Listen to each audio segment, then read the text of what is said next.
Hello, welcome to the podcast where you learn English used day to day. The English we will learn today is about how to ask a person how he or she makes money to feed himself and his or her family. In many occasions, we have conversations with people, and one of the curiosities we want to know is how the person is making money to support himself or herself. I know that this may not be common in many cultures. However, this is a very common question in English language. How do we ask for this information in English? That is the subject of this class. First, let us look at the expressions or phrases we use. Next, we provide you with some situations where you have to ask for this information. This will make you practice what you have learned in this class. So, let's learn and have fun. A. Asking for how you make money. 1. What do you do? 2. What business are you in? 3. What's your job? 4. What's your business? 5. Where do you work?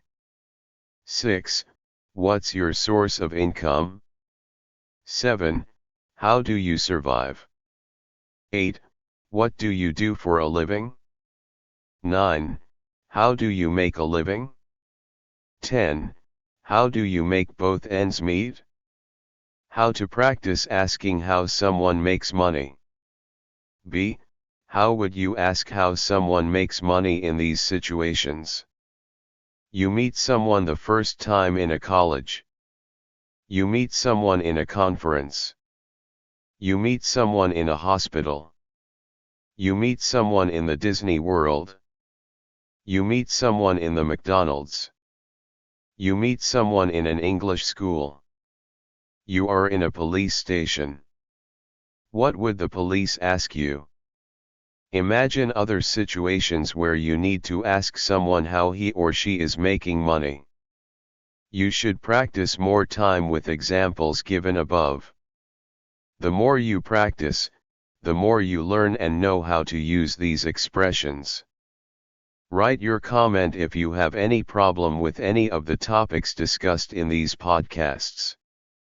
Thank you for listening to the podcast. I thought my heart was made to break. Somehow I was paying for all my mistakes, and that's just the way life goes. But I didn't know that out beyond all that I could see was someone there just waiting for me, in a field of flowers with colors that I never see. You brought me back